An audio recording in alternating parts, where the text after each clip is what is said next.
Good afternoon and welcome to Academy Security's webinar focused on the geostrategic surprises we may face this year. Geopolitical challenges and tensions remain high around the world, and as the 20th century world order evolves and the US again enters an era of strategic competition. Add in the near instantaneous, wide-ranging threats faced by cyber warfare and cybercrime, and we have a risk landscape that we cannot ignore. Academy aims to provide a measure calm and a unique and productive level of insights in these often daunting times. For those new to our geopolitical and macro content, welcome. Academy is a minority and disabled veteran-owned investment bank with a social mission to train, hire, and mentor post-9/11 veterans.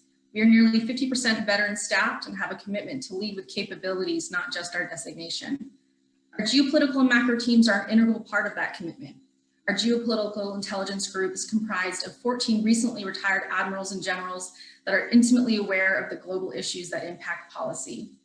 With over 25 years of industry experience, Peter Chur, our head of macro strategy, contextualizes the input from our team of retired admirals and generals, helping investors and corporations alike understand the implications of national security and policy challenges.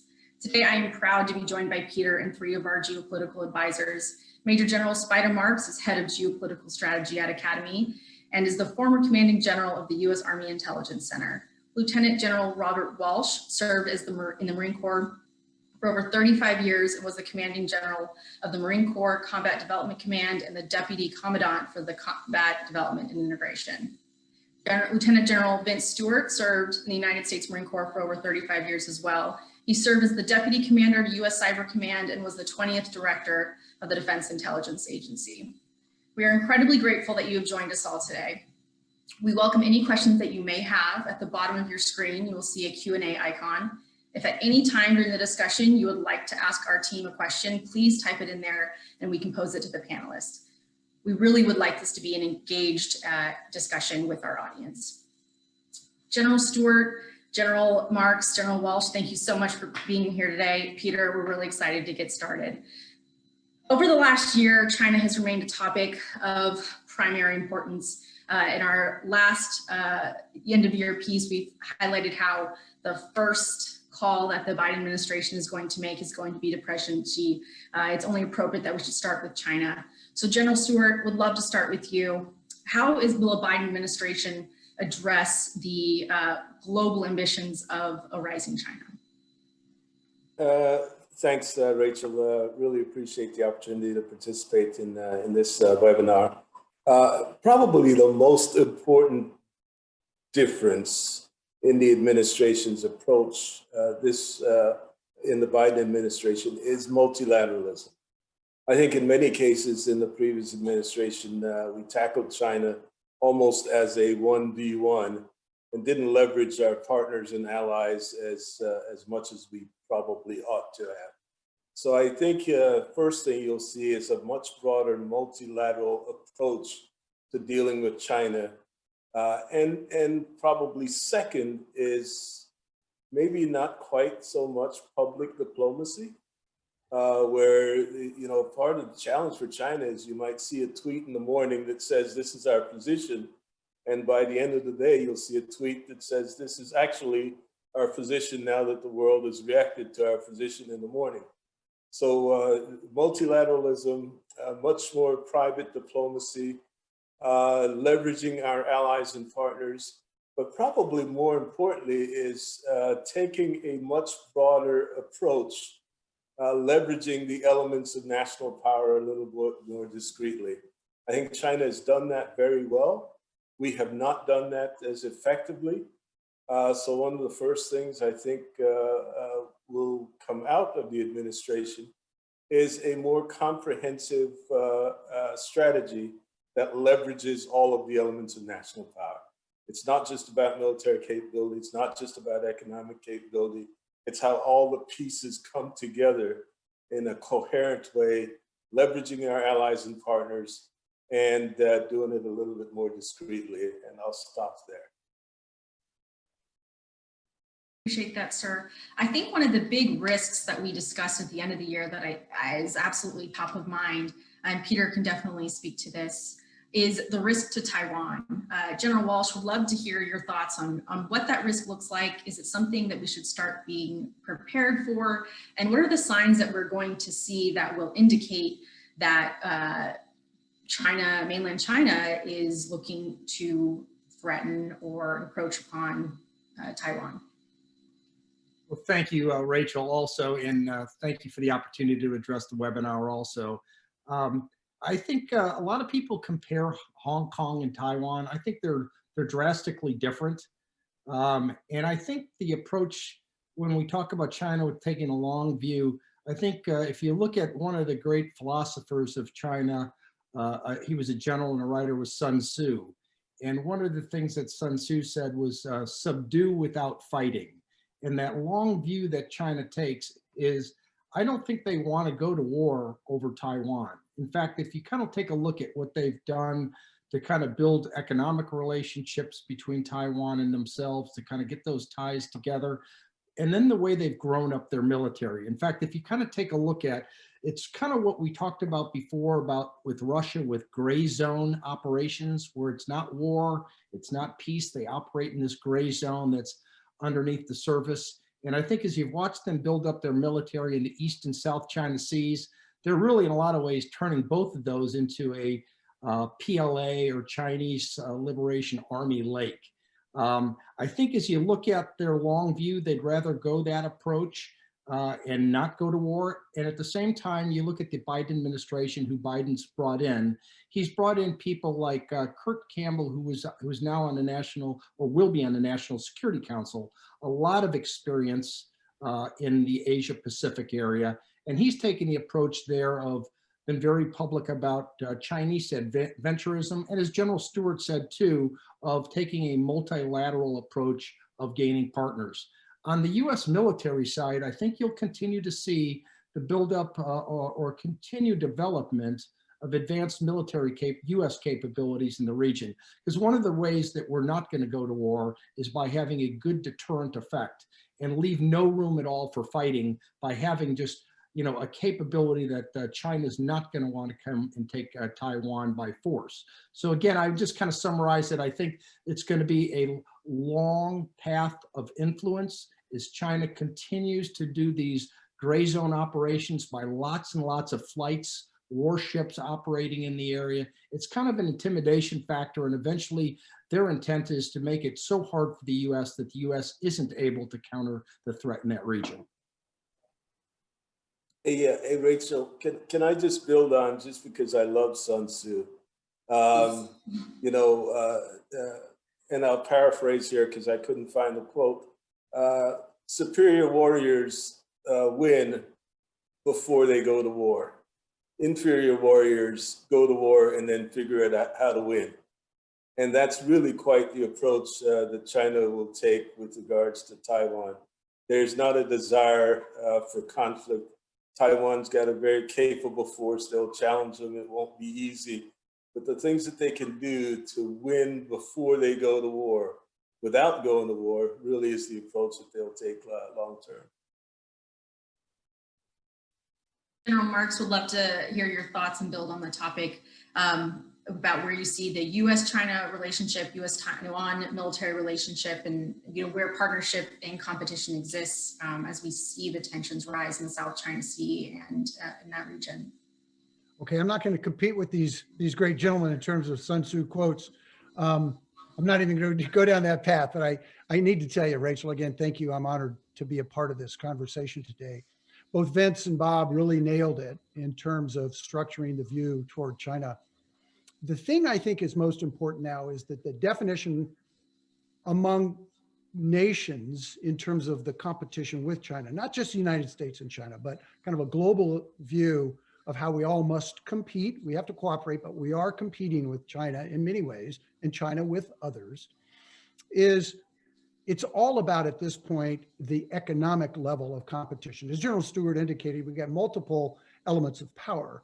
And the definition in terms of our competition with China now and others in terms of their competition is all about the economic elements that need to be addressed. In fact, I'd even go so far to say what we're seeing now might be reminiscent of what we saw with the collapse of the Soviet Union and with the peace offensive by Gorbachev in advance of the loss of the Soviet Union, was that Gorbachev, was moving down a path with a transition of power in the United States from Reagan to Bush, where the Soviet Union, ultimately Russia, was going to be the singular influential voice in Europe.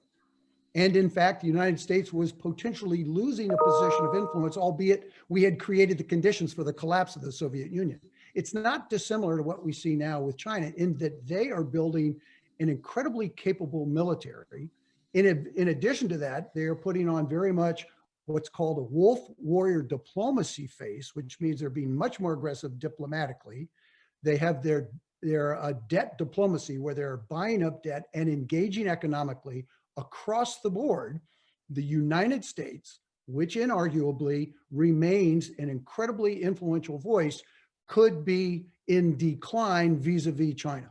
It's got to be defined in terms of those economic elements. And we need to be very, very cautious of the fact that we are going to maintain an incredibly high level of military readiness, but we don't want to get ourselves into this rush or this mindset, both as Vince and Bob have indicated, that we cannot define that competition exclusively through the lens of the military. We'll find ourselves in a similar spot, potentially, as the former Soviet Union back in the late 80s, early 90s. Peter, would love to have you join. How do you view the threat to Taiwan? How are the markets reacting to this escalating dynamic? You know, I view the threat to Taiwan as relatively serious. I think Xi has made it pretty clear that one of the things he would eventually like to accomplish is the folding of Taiwan in. I think we've seen some of this long game plan at play. And two other things that we haven't really touched on that I think are also part of this longer term game plan is what China did even a little bit with Hong Kong is they established some things in Shenzhen and other cities that made the economic infrastructure that at one time made Hong Kong really critical to mainland China less critical. So if you think of Taiwan as a business center, as high-tech manufacturing, they've got skills that mainland China doesn't have, but mainland China is aggressively trying to, get those skills onshore to diminish the importance of Taiwan. And I think the other issue, and this ties a little bit maybe to how we behaved as a country for the last 4 years and even longer, is Taiwan has China as a neighbor. And I think they have to be very careful of committing too much to us when it's been unclear what the US commitment is across the globe, right? Are we committed to some of these things? And so it's very easy to say, yeah, we'll be tough when you've kind of got this, huge group right beside you. So I think Taiwan's something, it's really on my radar screen. I think we have to be very cautious about it. I think we have to see any opportunity that China may take to accelerate that long-term game plan. And part of the reason I think it's very important is the Taiwanese insurance companies have been a big part of our capital markets. They are very large investors in corporate debt. So anything that derailed that would be probably at least short-term problematic. I think the Federal Reserve could deal with it, but we're watching that. And just to take one step back on China, I do think some of the things that we've addressed here are very accurate.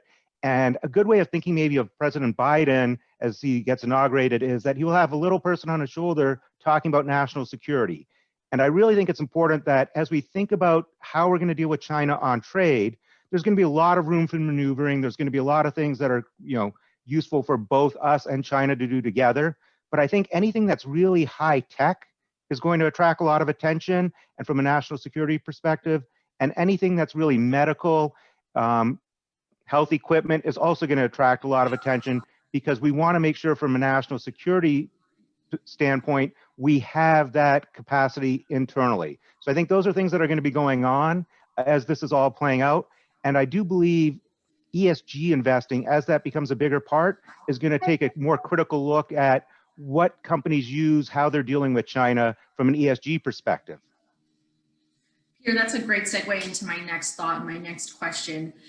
Certainly, competition for resources have driven policy for a long time, and primarily energy resources have been a huge driver for where we create partnership, or where maybe there is conflict in the past. Now, with maybe a diminished importance around energy as we become energy independent, there's a focus on rare earth competition, rare earth minerals. Can you discuss where you see competition in that arena at this time? And maybe General Marks, you can follow up on that thought.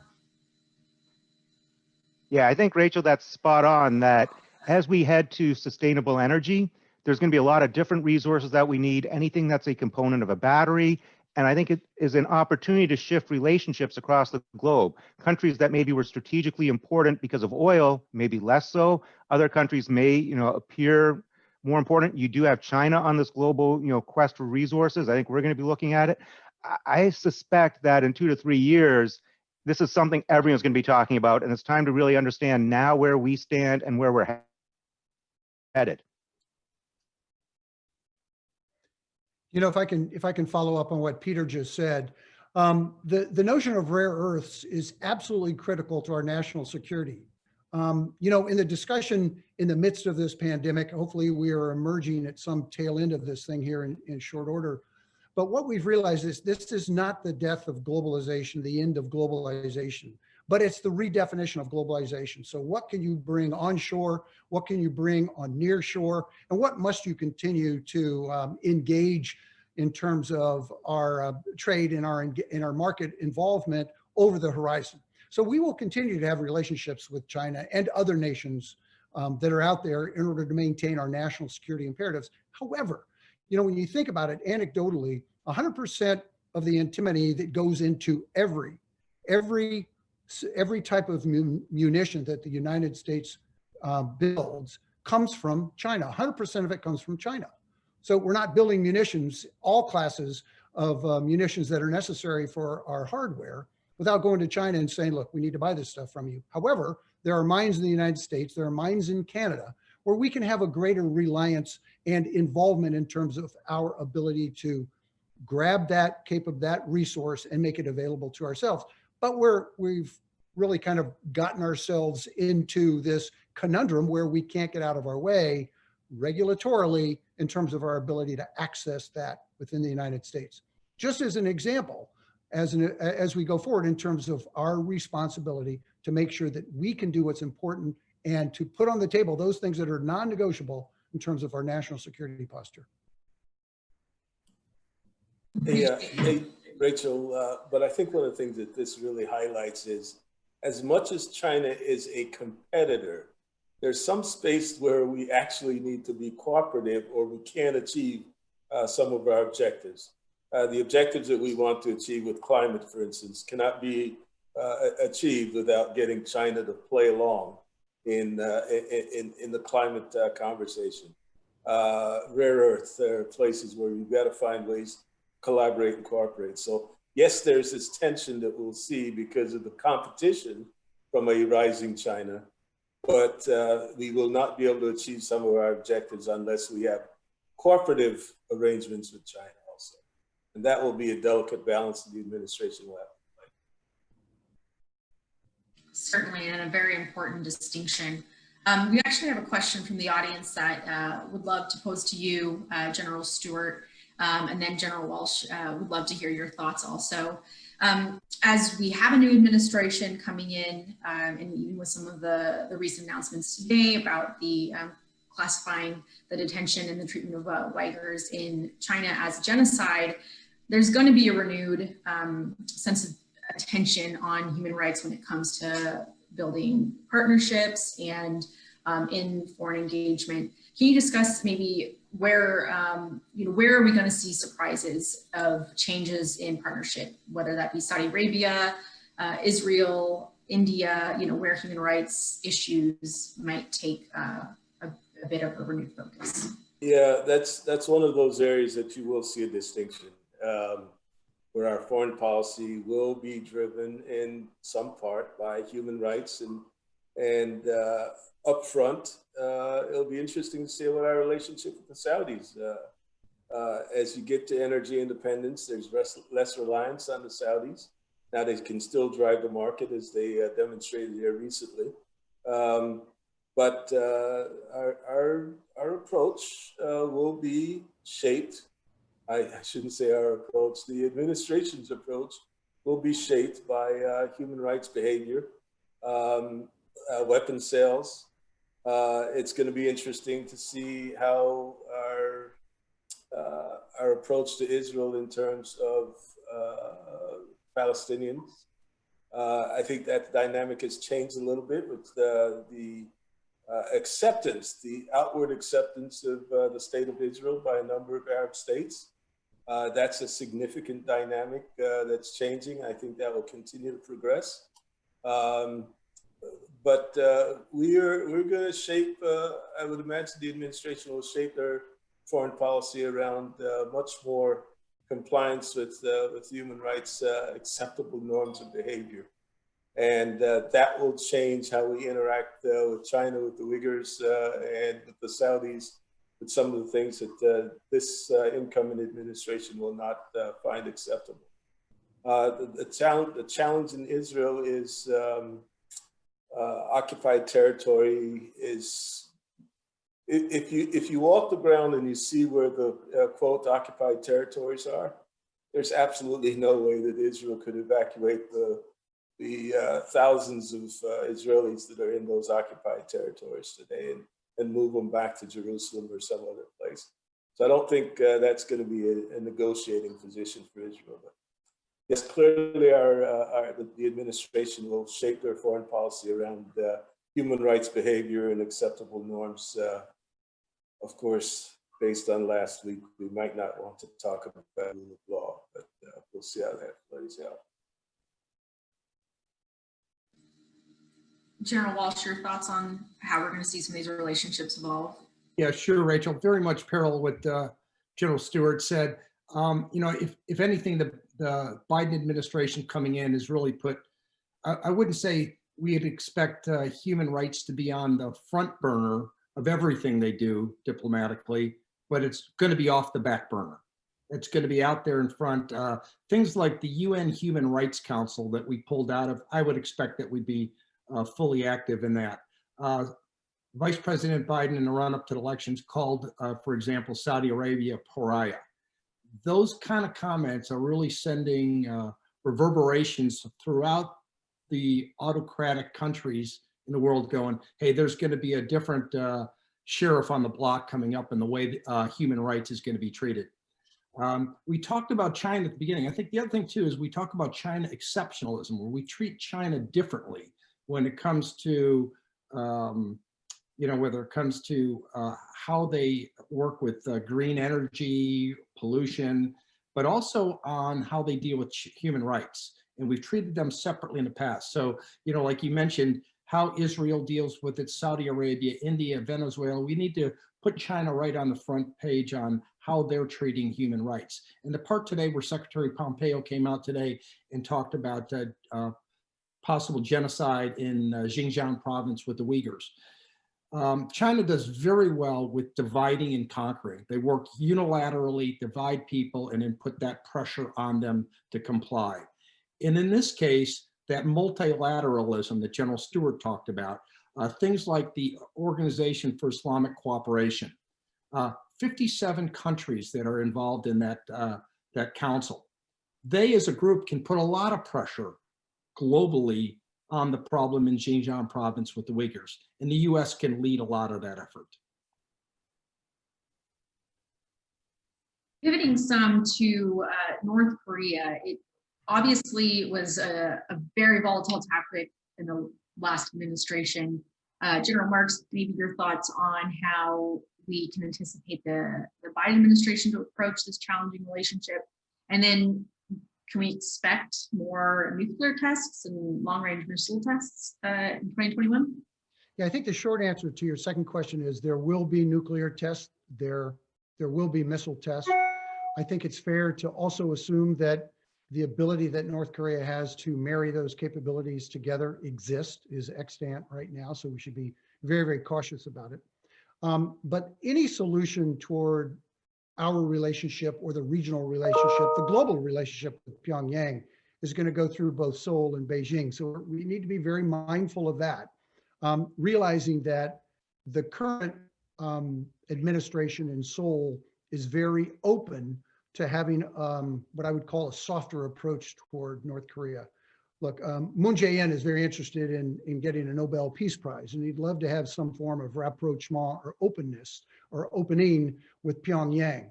I'm not certain what he's willing to give away in order to achieve that. So the United States needs to do a lot of what I'd call fence mending in terms of our relationship in South Korea. This administration, the Trump administration, has been very hard in terms of burden sharing on the peninsula, just like we've been very hard with the Abe administration and what's happening with us militarily in terms of our the burden sharing in Japan as well.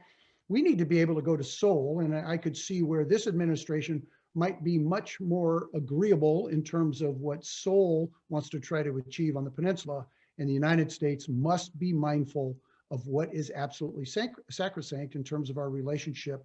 It has less to do with the peninsula and more to do with a global threat. And it's fair to say, and General Stewart would tell you based on his previous role at DIA, how we can attribute capabilities to the North in advance of what the realization of those might be so that we can posture ourselves appropriately with friends and neighbors.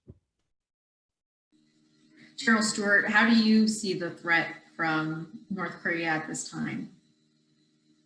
Well, North Korea continues to signal exactly what they intend to do. They've always said, written into their constitution, that they're a nuclear state. They talked about their ability to reach targets so that they have the ultimate insurance. The question going forward is, can they build beyond a threatening capability, a military threatening capability? I think ultimately, Kim Jong-un would like to see a growing economy. That's what makes him next relevant. He's become relevant because all of the, quote, great powers have entertained him. He's been to Russia, China.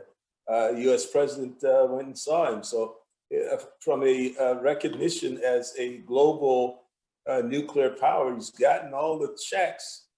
The next big thing is how can he grow that economy so that he doesn't have a population that is starving.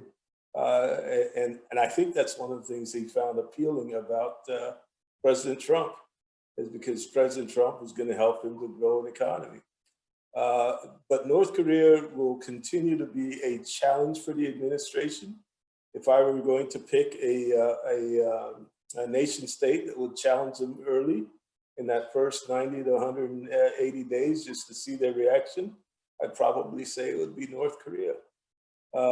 There could be some things that could happen in the Persian Gulf, but the great strategic challenge, I think, would be North Korea.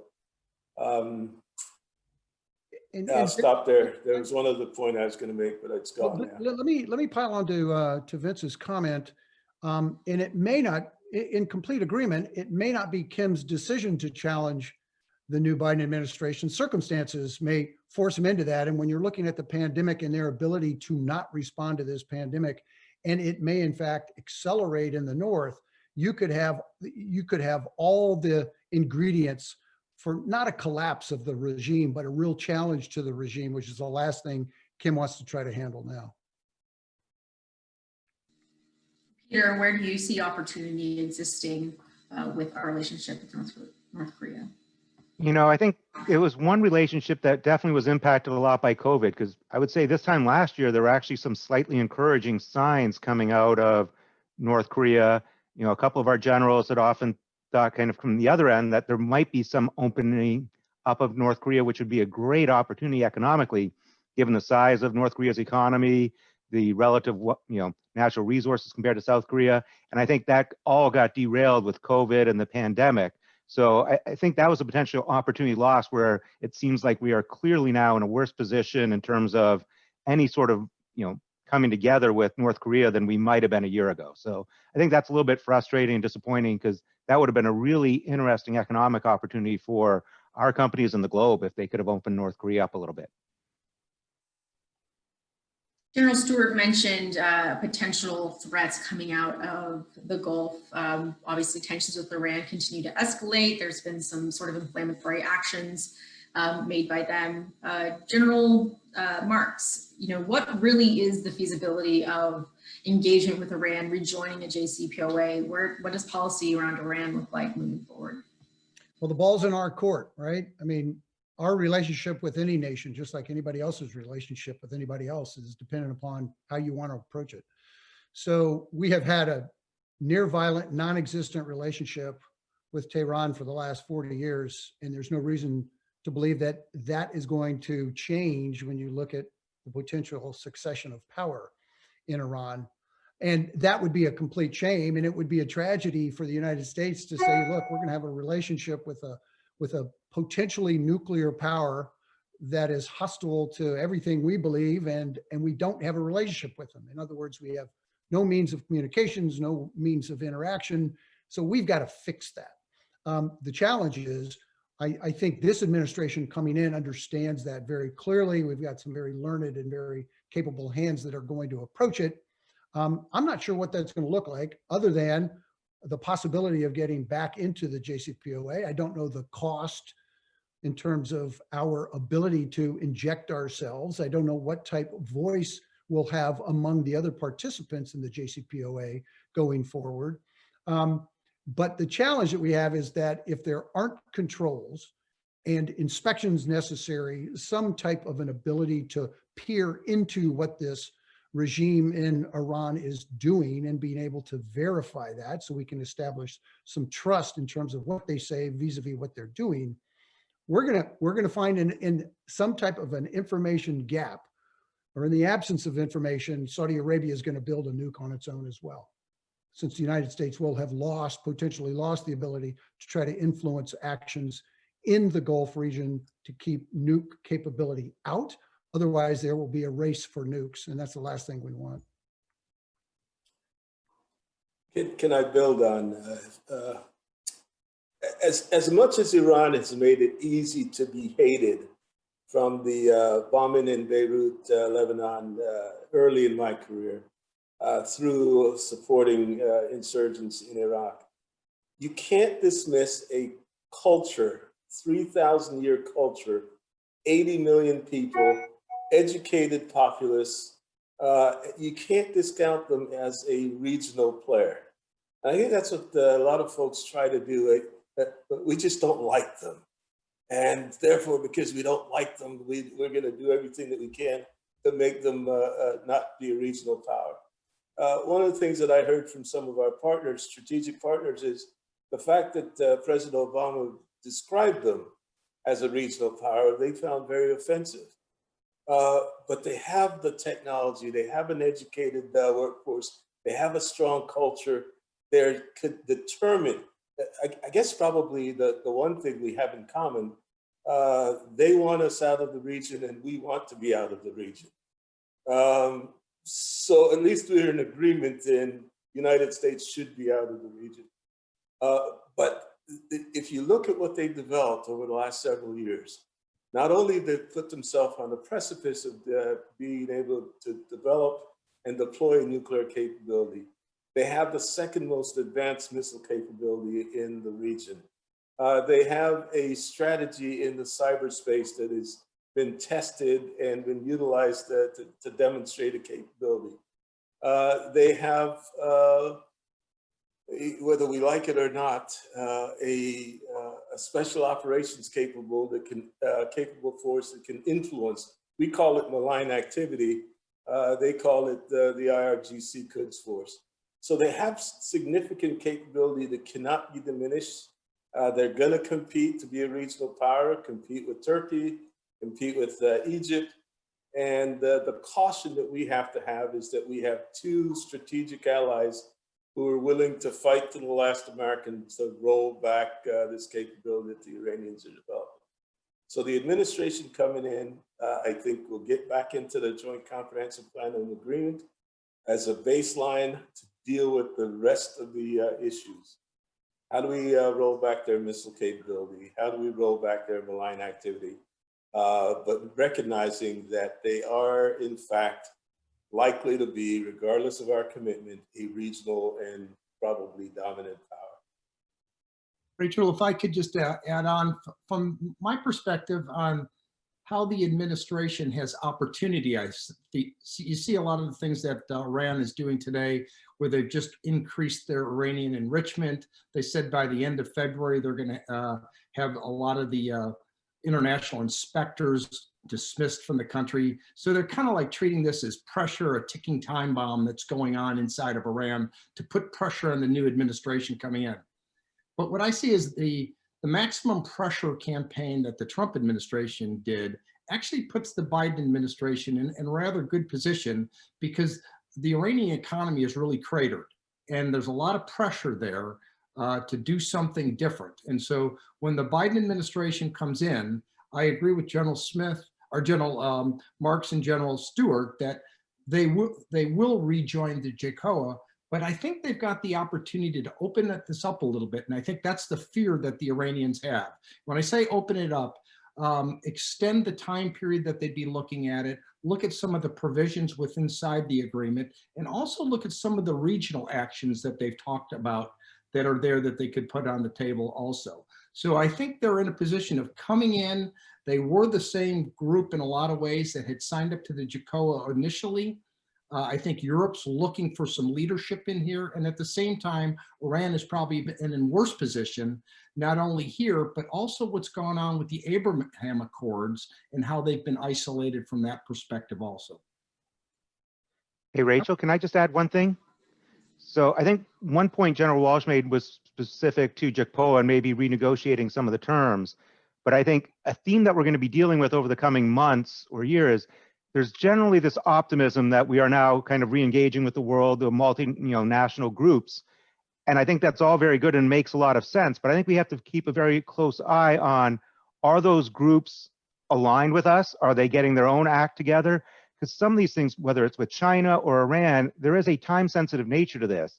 And while it sounds great to get these global, cohesive groups together, China in particular, I think, has done a very good job at isolating what Europe needs versus what we need and taking advantage of that. So I think we have to make sure there's a sense of urgency in terms of how we work with the globe, and also make sure where it's appropriate to push the boundaries and say, hey, there were things wrong with JCPOA. There was a reason we left it.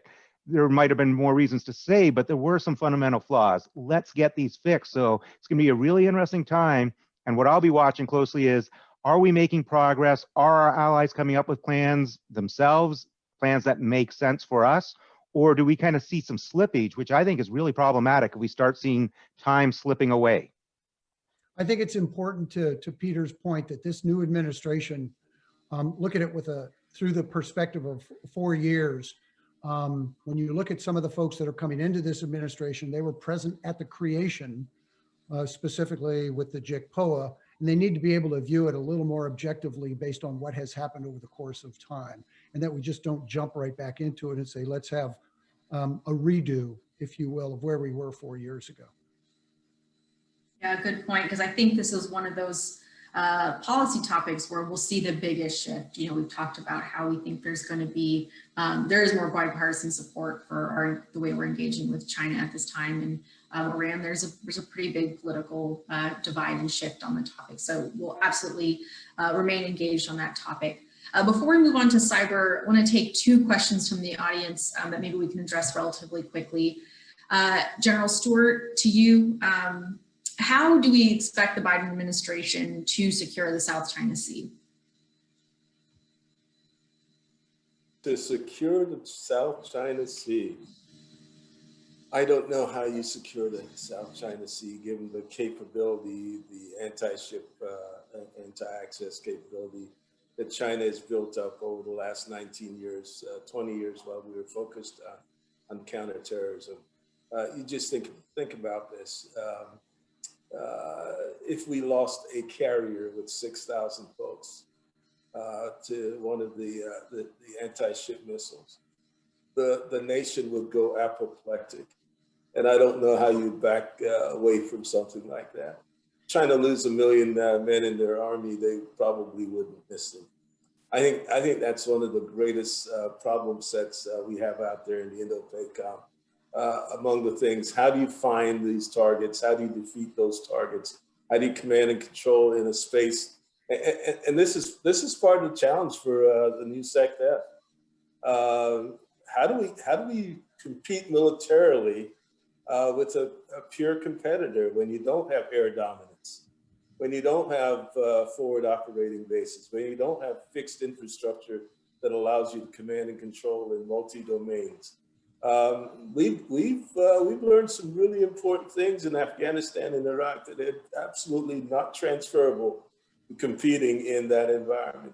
So that's one of the reasons I don't believe any side really wants to go to a military solution.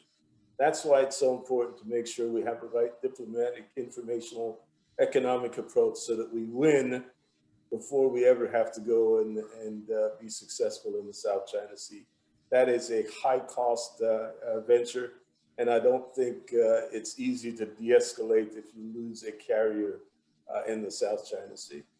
You know, and I would tell you that in order to achieve what Vince described, is at least minimally has as an ingredient in that solution an improved and expanded relationship with Indonesia, the world's third largest democracy. And we need to kind of focus in on that. We're not going to control anything, but we at least can put ourselves in an enhanced position to do as General Stewart described. And the real part of this, as we talk about multilateralism, is how do we communicate commitment? Because yes, Indonesia would be a really good partner. India would be a really good partner to counter China, but geography matters. And unless we make sure that these countries know that we are committed to them, they're going to default to, yeah, but China's not going anywhere. It's right here. And geography does, in fact, matter when you make some of these strategic decisions. And you know, our relationship with Indonesia has always been troubled because we've always viewed it through a very appropriately human rights focused, moralistic focus. And they've got some legitimate corruption scar tissue that they've got to get beyond. And we, the United States, need to get beyond that as well so that we can have a more fulsome relationship. That's very interesting. General Stewart, I guess we should, really move on to cyber in the last 10 or so minutes that we have. The cyber threat backdrop for 2021 is obviously, incredibly influenced by the SolarWinds hack that was announced and discovered at the end of last year. Maybe just quickly, from your perspective, what is the risk landscape with regard to cyber? What does it look like in 2021? What do people need to be preparing for? And obviously through the lens of our competition and challenging relationship with Russia, where do they stand? Only 10 minutes, huh? Yeah. This is a pretty straightforward topic, right?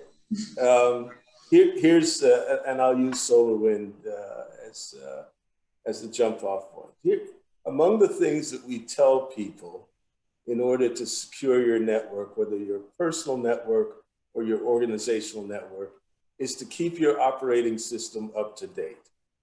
And we generally get a patch sent out that says, your system is out of date. Click on this link and trust us. We're going to update your operating system and you'll be secure from threats that were identified in this patch. So think about this now. An adversary gets into the system, understand how your system works, understand the totality, and I really almost mean totality of the enterprise, and now designs within a patch the malware that will allow them to really exploit your system more discreetly. So we trust. And we click on the link to update and launch the malware that now can do turn off systems, identify system administrators, steal the system administrator's privileges, move laterally, move vertically, hide inside your network, and we are none the wiser. And it may not, in fact, you just happen to have used the SolarWinds platform. And you may not, in fact, have been the target, but this is the equivalent, and I won't use it. This is one of the most comprehensive reconnaissance effort I've seen from any nation state or any actor in at least the last 10 years. They got a really good idea of where our vulnerabilities are. I don't know that it is over. If I had that kind of access, I would hide somewhere as I would go quiet. So that as you're inoculating and hunting, I reserve some capability to come back in on the back end. You almost have to break down the entire system and network that uses the SolarWind platform in order to feel a level of confidence that you've eradicated this threat. No one wants to do that. No one can really do that. There's still some questions about other systems that may have been compromised. But this is the future. This is the future because it is, although this was a very sophisticated, very deliberate effort, it is not that difficult to get inside our systems.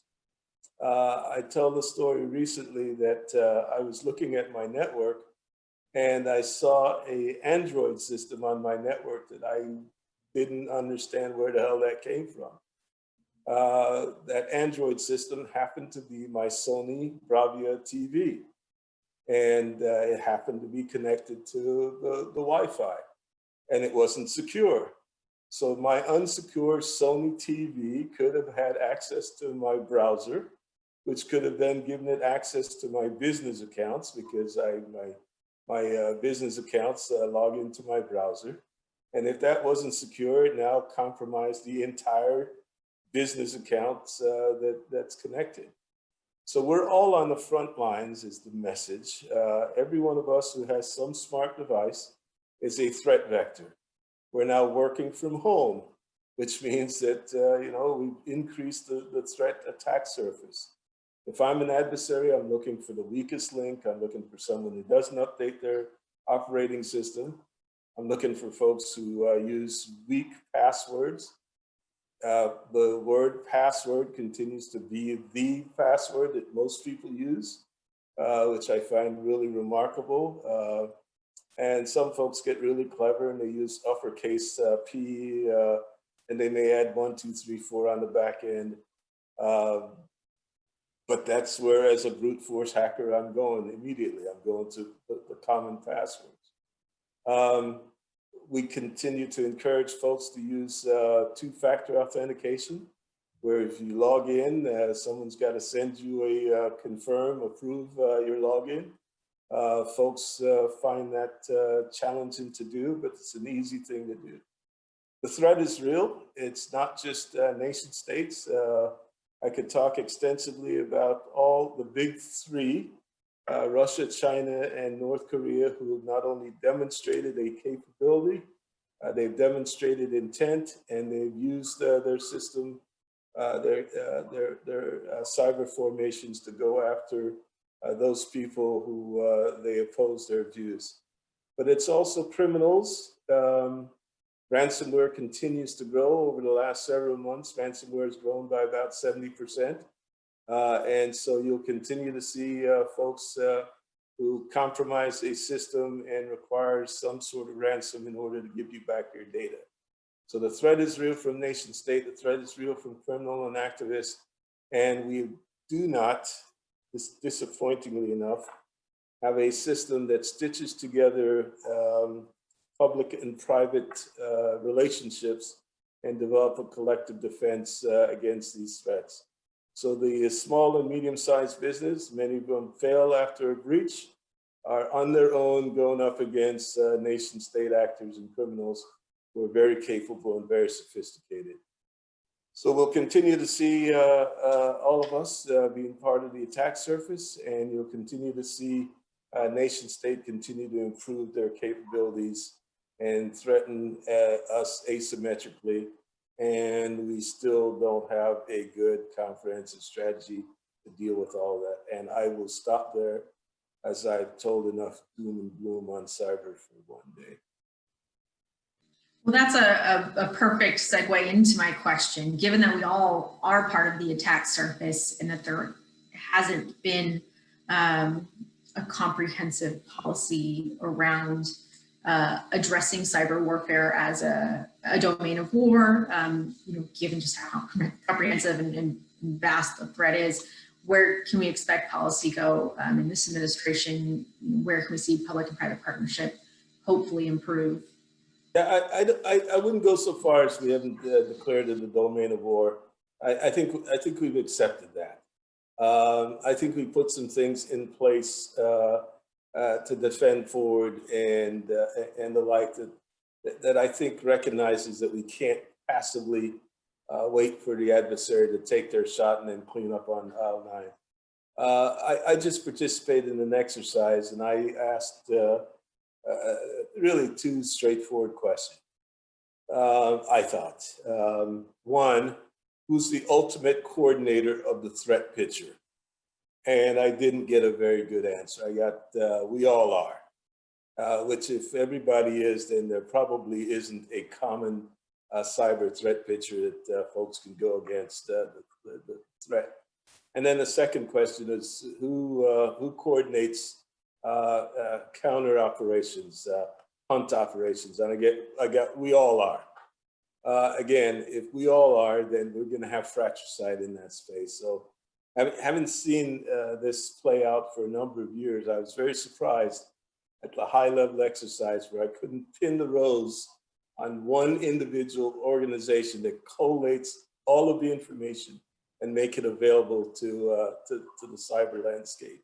And that means not just at the national level, but down at the tactical state, local, tribal level. Because if you're not doing that now, pre-crisis, you're not going to be able to do that at time of crisis. Because you've got to build the layers that make up that data, and you've got to build trust in that data. So I was very surprised that that didn't exist. And then who owns the fight? Who owns going after it? Is it Cyber Command? Is it NSA? Is it CISA? Is it FBI? Yes, it depends. But you got to build that who owns the fight, the counter strike, if you're going to do something. Who owns the hunt initiative? And what are the roles and relationship? And how do you do the command and control? And we still don't have that. But we know it's a domain of warfare. We know we've got some capability. But we're still not quite stitched up strategic through tactical and fighting this fight. And I've got one question, if I can ask you, General Stewart. I feel like we kind of have to go there with, the rise of Bitcoin lately, what's going on in cryptocurrencies. I think there's a lot of reasons Bitcoin has, attracted a lot of attention. Part, there's ease of access, right? Companies are making it much more easy for people to purchase it. I think there is some concern about inflation and people looking at it as a hedge.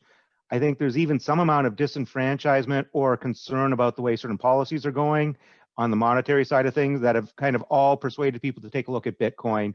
Where does it fit into this whole cyber concept? Is it part of this being fueled by what's going on with cyber? Are there risks that we're not thinking about? Just kind of some general thoughts on that. I'm the worst person to ask about Bitcoin. My son asked me about Bitcoin at $900. And I said, this is too speculative. It's just, I don't know how to put a value behind it. And so I didn't buy any Bitcoin.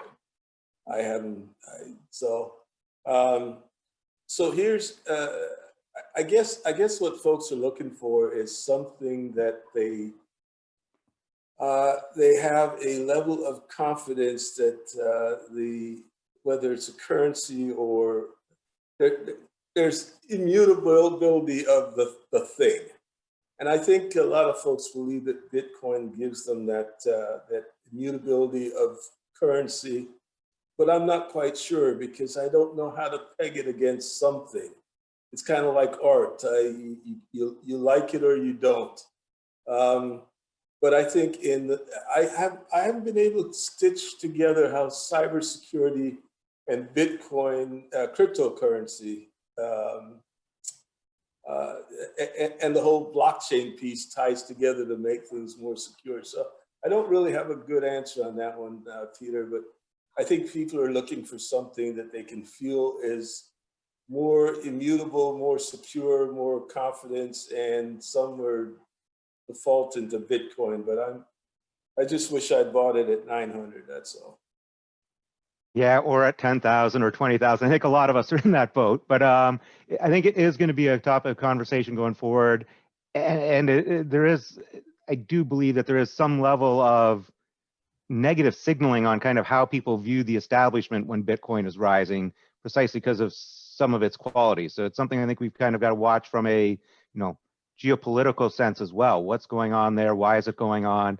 A lot of it's economic, but maybe there's a little bit more to it. So it's something, I think is registering with a lot of people in a way that it hasn't in a long time.